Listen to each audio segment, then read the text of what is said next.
ఇక Jubilee Hills MLA Maganti Gopinath sir అనారోగ్య కారణాలతోని అకాల మరణం ఈ మధ్య కాలంలోనే చేసే కదా. ఇక తెలంగాణలో ఇంకో ఉప ఎన్నిక అనివార్యమయ్యే పరిస్థితి కనబడుతున్నదని అంటున్నారయ్యా. గతంలో ఉమ్మడి ఆంధ్రప్రదేశ్ రాష్ట్రంలో సిట్టింగ్ ఎమ్మెల్యే జీవిడిచిన సందర్భంలో ఆ దివంగత ఎమ్మెల్యే ఫ్యామిలీ మెంబర్లను ఏకగ్రీవంగా ఎన్నుకునే సాంప్రదాయాన్ని అన్ని పార్టీలు పాటించేటి.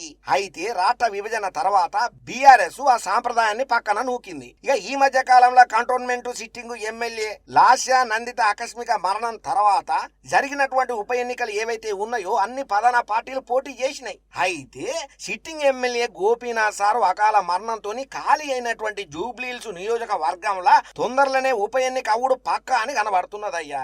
వాస్తవానికి చెప్పాలంటే ఇప్పటికే 3 ప్రధాన పార్టీలు జూబ్లీహిల్స్ సీటును ఎట్లనన్నా సొంతం చేసుకోవాలని వ్యూహాలు గట్టిగానే రచన చేస్తున్నారట.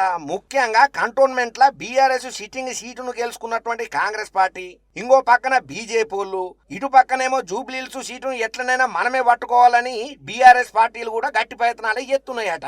ఏదేమైనా గానీ బీఆర్ఎస్ సిట్టింగ్ స్థానాన్ని మనమే నిలబెట్టుకోవాలనే పట్టుదలతోని బీఆర్ఎస్ పార్టీ ఉన్నదని, ముఖ్యంగా వరుసగా 3 సార్లు అదే నియోజకవర్గం కించి గెలిచినటువంటి మాగంటి సార్ తోని పార్టీ పెద్దైనటువంటి కేసీఆర్ సార్కు విడదీయరాని అనుబంధాల నడమ ఆయన నియోజకవర్గంలో మాగంటి పేరు చిరకాలం నిలిచిపోయేటట్టుగా ఉండాలనే ఆలోచనలో గులాబీ పెద్ద కేసీఆర్ సారు రచనలు గట్టిగానే చేస్తున్నాడట. ఇక అందుకోసానికని చెప్పి మాగంటి సారాల భార్య సునీతమ్మను బరిలకు దించి ఎట్లనన్నా గెలిపియాలని ఇప్పటికే కేసీఆర్ సార్ ఆల్రెడీ మెయిన్ లీడర్లతో మాట్లాడిండట, ఆదేశాలను సుతం జారీ చేసిండట.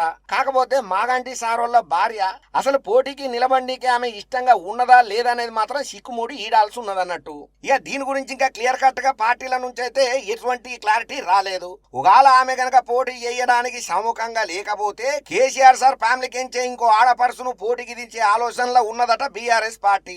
ఏదేమైనా గానీ జూబ్లీహిల్స్ సీటు పక్క బీఆర్ఎస్ కే రావాలని కంకణం కట్టుకొని కూర్చున్నాడట కేసీఆర్ సారు. మరి ఇప్పటికైతే మనకు తెలిసిన వార్త ఇది. ముందు రాజకీయాలలో ఎప్పుడు ఏమైతుందో ఎవరేం చెప్పలేరు కదా, చూద్దాం.